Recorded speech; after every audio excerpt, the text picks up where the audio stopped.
జనరల్గా సివిల్ సర్వీసెస్లో students CSAT కోసం ఒక ప్లేస్లో, ఆప్షనల్ కోసం ఒక ప్లేస్లో, టెస్ట్ సిరీస్ అని అలా మారుతుంటారు. శరత్చంద్ర ఐఏఎస్ అకాడమీలో మనం ఎందుకు ఇలాగా క్రియేట్ చేసామంటే, ఇక్కడ జాయిన్ అయిన స్టూడెంట్ యూపీఎస్సీ కోచింగ్ ఇక్కడే ఉంటుంది, పర్సనల్ మెంటర్షిప్ ఇక్కడే, పక్కన మనకు ఇంకో క్యాంపస్ ఉంది, ఆ క్యాంపస్లో మెంటర్షిప్ ఉంటుంది, మెంటర్స్ ఉంటారు. Mains answer writing practice, test series కూడా ఎక్కడికి వెళ్ళక్కల్లా, టెస్ట్ సిరీస్ సపరేట్గా ఉంటుంది, ఎయిల్ టెస్ట్ సిరీస్ ఉంటుంది, వీక్లీ మంత్లీ ఉంటుంది.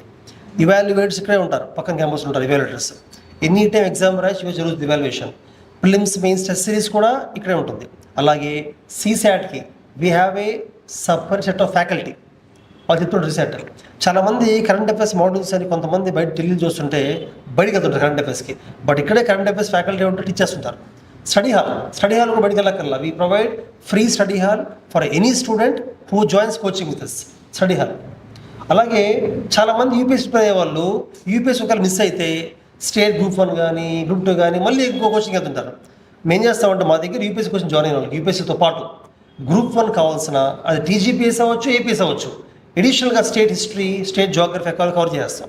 సో మీరు అబ్జర్వ్ చేస్తే ఒక స్టూడెంట్కి civils coaching, mentorship, test series, study hall, CSAT, mains answer writing practice, group 1 group 2 కావాల్సిన కోచింగ్, అండ్ బుక్స్ కూడా బయటికి వెళ్ళి మళ్ళీ వేరే బుక్స్ కోసం అవసరం లేకుండా స్టాండర్డ్ బుక్స్, ఎన్సీఆర్టీ మెటీరియల్ మొత్తం మనం ఇస్తాం. Including current affairs, monthly magazines అది బయట తీసుకోకల్లా.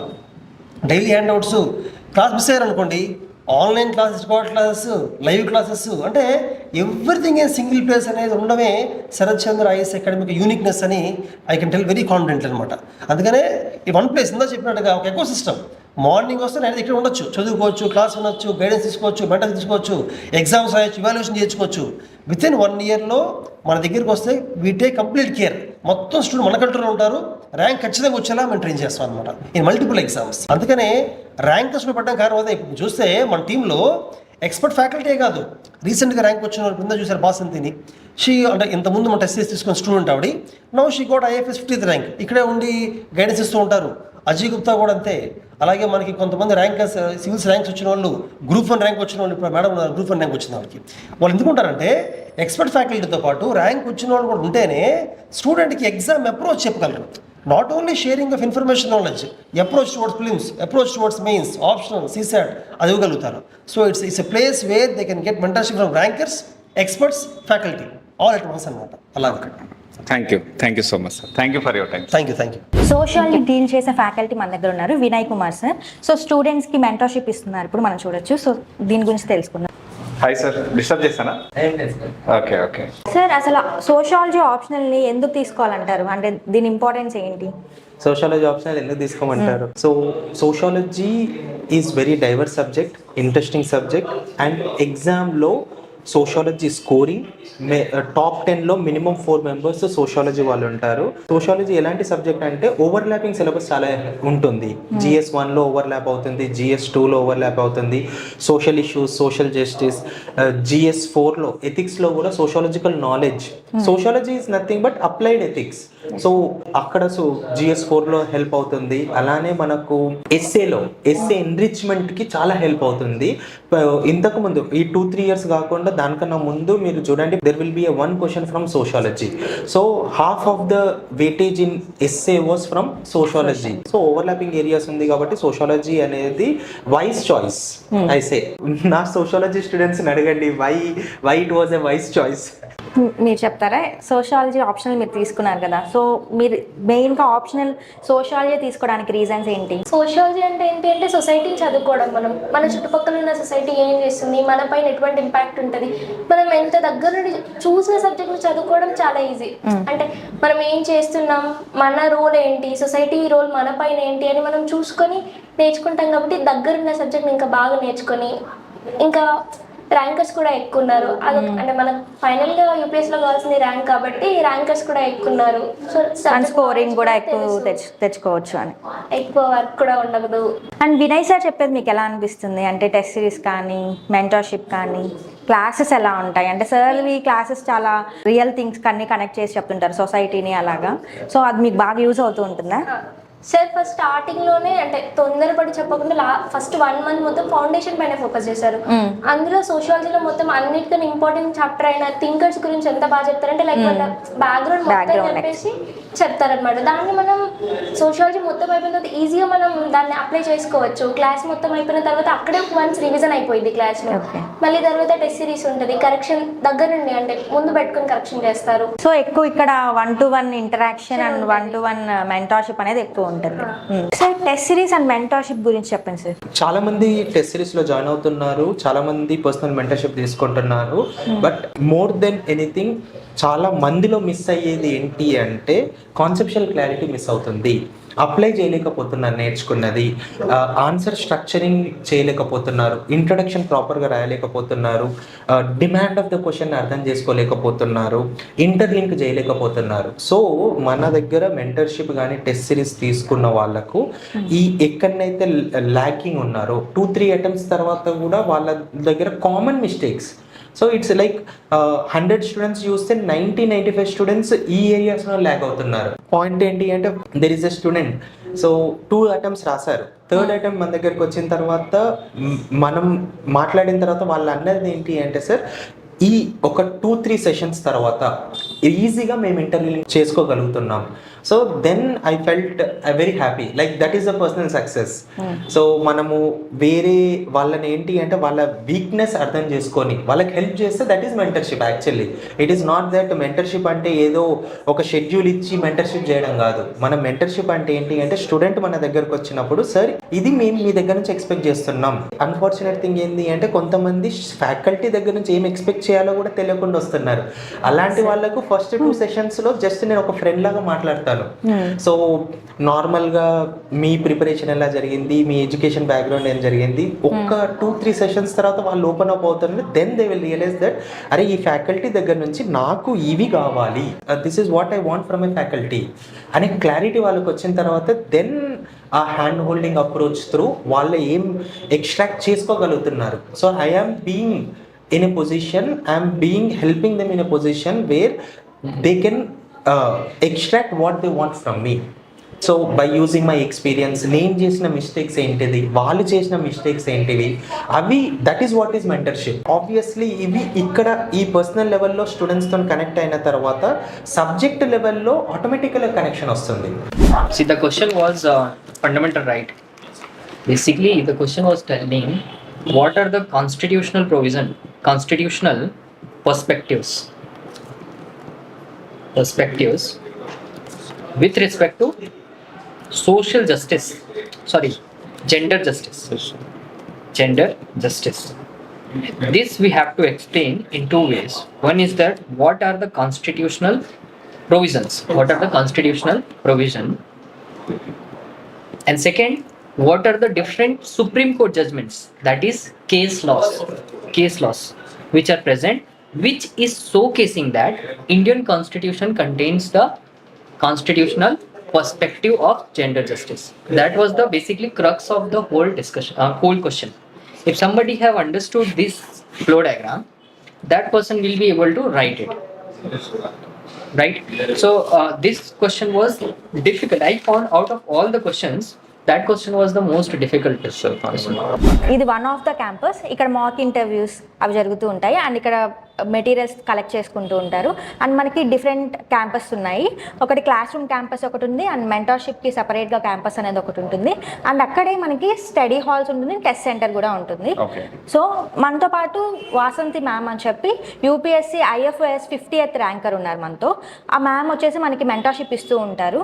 సో మ్యామ్ అక్కడ బుక్స్ చదువుతున్నారు, వెళ్ళి కలుద్దాం. వాసంతి మ్యామ్ వన్స్ ఒకప్పుడు శరత్ చంద్ర IAS స్టూడెంట్, ఇప్పుడు యూపీఎస్సీ IFOS ర్యాంకర్, ప్లస్ ఇప్పుడు మెంటర్షిప్ ఇక్కడ చేస్తూ ఉన్నారు. సో ఆ జర్నీ కూడా మనం తెలుసుకోవడం ప్రయత్నం చేద్దాం. మ్యామ్ మన దగ్గర మెంటర్షిప్ ఎలా ఉంటుందో ఎక్స్ప్లెయిన్ చేస్తారా? మన దగ్గర మెంటర్షిప్ మెయిన్గా like first already class room స్టూడెంట్స్కి మెంటర్షిప్ చేస్తాము అండ్ స్పెసిఫిక్గా మెంటర్షిప్ రన్ చేస్తున్నాం. అందులో భాగంగా మనము ఫస్ట్ స్టూడెంట్ ఓరియంటెడ్ వెళ్తాం. లైక్ స్టూడెంట్ ఏ స్టేజ్లో ఉన్నారు ప్రిపరేషన్ అండ్ అకార్డింగ్లీ మనం మెంటర్ చేసాం. Not just like as a test series రాస్తాము వెళ్తాము అలా కాకుండా స్టూడెంట్ ఏ స్టేజ్లో ఉన్నారు ఆ విషయాన్ని ఐడెంటిఫై చేసి దానికి అనుగుణంగా మెంటర్ చేస్తాము. అండ్ దానికి అనుగుణంగా స్టూడెంట్ ఏ స్టేజ్లో ఉన్నారు లైక్ అకార్డింగ్లీ స్టూడెంట్ వైజ్ మనం షెడ్యూల్ ఇస్తాం.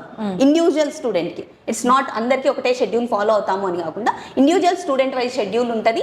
అండ్ వాళ్ళు ఏ టెస్ట్ సిరీస్ రాస్తున్నారు దాని అనాలిసిస్ అప్ టు డేట్ ఉంటుంది అనమాట. మనం లాంగ్ టర్మ్ చేయము, లైక్ విత్ ఇన్ 2-3 డేస్లో స్టూడెంట్ టెస్ట్ సిరీస్ రాసినది కరెక్ట్ చేస్తాము అండ్ ఎవాల్యుయేట్ చేసిన తర్వాత ఫీడ్బ్యాక్ ఇస్తాం. And also student 1-on-1 daily interact కావచ్చు. Like if they are getting doubts like వాళ్ళు వచ్చి క్లారిఫై చేసుకోవచ్చు ఎప్పటికప్పుడు. మనకి mentors all the day availability ఉంటారు. మనకి మెంటార్షిప్ ఇచ్చే స్టూడెంట్స్కి మనం స్టడీ హాల్ కూడా ప్రొవైడ్ చేస్తాం. స్టడీ హాల్లో ఉండి చదువుకున్నప్పుడు ఏదైనా మధ్యలో డౌట్ వస్తే ఇమీడియట్గా అప్రోచ్ అవ్వచ్చు మెంటర్స్ని. అలా మన దగ్గర ఇండివిజువలైజ్డ్ అప్రోచ్ ఉంటుంది ప్రతి స్టూడెంట్కి. సో అది ఒకటి. ఆల్రెడీ క్లాసెస్ కండక్ట్ చేస్తుంటున్నాం కదా, సో ఆ క్లాస్ రూమ్ మెంటర్షిప్ ఇస్తాం. అది ఎలా వెళ్తుంది అంటే స్టూడెంట్ క్లాస్ రూమ్లో కంటెంట్ గెయిన్ చేస్తారు. సో కంటెంట్ గెయిన్ చేయడంతో పాటు like what is the exam demand ఏముంది ఆ విధంగా ప్యారలల్గా వెళ్తాం. కంటెంట్ గెయిన్ చేస్తుంటాము and at the same time exam demand ఏమి, ఎగ్జామ్ ఎలా అప్రోచ్ అవ్వాలి అనేది వెళ్తాం అనమాట మన దగ్గర శరత్ చంద్ర. సో శరత్ చంద్ర ఐఏఎస్ మీరు ఆల్రెడీ స్టూడెంట్గా ఉన్నారు, తర్వాత ర్యాంక్ సాధించారు, ఆ తర్వాత మళ్ళీ ఇప్పుడు మెంటార్గా కూడా నెక్స్ట్ స్టూడెంట్స్కి హెల్ప్ చేస్తున్నారు. మోస్ట్ ఫ్రీక్వెంట్గా స్టూడెంట్స్ చేసే మిస్టేక్స్, ఎస్పెషల్లీ రూరల్ బ్యాక్గ్రౌండ్ నుంచి ఎవరైతే వస్తున్నారో వాళ్ళు చేసే మిస్టేక్స్ ఏంటంటారు? Sir one of the main mistake ఏమంటే కంటెంట్ గెయిన్ చేయడం పైననే దృష్టి పెడతారు స్టూడెంట్స్. క్లాసెస్ విన్నామా, క్లాసెస్ వింటే వచ్చేస్తుంది ఎగ్జామ్ అన్న అప్రోచ్తోనే ఉంటారు. క్లాసెస్ వినడం ఒక 50% వరకు మాత్రమే హెల్ప్ చేస్తుంది. కంటెంట్ గెయిన్ చేయాలి, లైక్ కంటెంట్తో పాటు ఎగ్జామ్ ఏం డిమాండ్ చేస్తుంది, క్వశ్చన్స్ని ఎలా అప్రోచ్ అవ్వాలి అన్నది మిస్ చేస్తున్నాం. సో ఇక్కడ మెంటర్షిప్లో మనం ఏం చేస్తున్నాము అంటే లైక్ కంటెంట్ గెయిన్ మన క్లాసెస్ ద్వారా వస్తుంది. మనం ఎగ్జామ్ ఏం డిమాండ్ చేస్తుంది, ఎగ్జామ్కి ఎలా చదవాలి, అంటే క్వశ్చన్ ఎలా అనాలిసిస్ చేయాలి. సో ఈ ప్రాసెస్ అంతా మనం ఇంకా మిగతా 50% మెంటర్షిప్ ద్వారా డీల్ చేస్తాం. ఓకే. సో ఈ మెయిన్ అంటే ఎగ్జామ్ ఏం డిమాండ్ చేస్తుంది, క్వశ్చన్స్ ఏ విధంగా అడుగుతున్నారు అన్నది మిస్ చేస్తున్నారు సార్ స్టూడెంట్స్. ఓకే. సో ఎలా ఉండింది అంటే మీకు స్టూడెంట్గా ఉన్నప్పుడు ర్యాంక్ సాధించిన ఇప్పుడు మెంటర్గా, సో అంటే లైఫ్ ఎలా చేంజ్ అయింది? చేంజ్ అయ్యింది అంటే ఎక్కువ చేంజ్ ఏం కాలేదు, but the same thing like over the process UPSC ప్రిపరేషన్లో కామ్గా ఉండాలి, కంపోజ్డ్గా ఉండాలి, ఎట్ ఎనీ స్టేజ్ కాన్ఫిడెంట్గా ఉండాలి ఆన్ అవర్ సెల్స్ అన్నది నేర్చుకున్నాను. Okay, thank you ma'am, thank you for your time. Thank you. Sharath Chandra IAS అకాడమీలో ప్రిలిమ్స్ అండ్ మెయిన్స్ టెస్ట్ సిరీస్ని మా ఇన్స్టిట్యూట్లో దివ్య ఠాకూర్ మ్యామ్ హ్యాండిల్ చేస్తారు. సో మ్యామ్ దగ్గర తెలుసుకుందాం డీటెయిల్స్ అన్ని. Ma'am, how you handle UPSC prelims and mains test series? Can you please explain? So see, for prelims and mains, we have two separate teams. First for content development and second is for content reviewer. So development and reviewing, both process are in the multiple stages. So our first process is to analyze the syllabus and the PYQs. And as per our analysis, for prelims as well as mains, 100% is from syllabus and that to 60% is from the PYQs. It happens for the prelims as well as mains. So for prelims, our approach is we provide the analysis to the developers that these all are the PYQs and you have to follow the current affairs, the static part and the same format of the prelims questions. After the developers create the answer, we start the review process and the review process is done in 3 stages. So we provide the comments to the developers and they address our comments and finally the question is finalized as well as the explanation. And finally, I finalize the prelims content. And the best part of our explanation is there are 4 options in our prelims question. So we not only provide the explanation only of the answer, but rest of the 3 statements options also we provide because the question can be asked from rest of the 3 options, right? So this is the process for the prelims.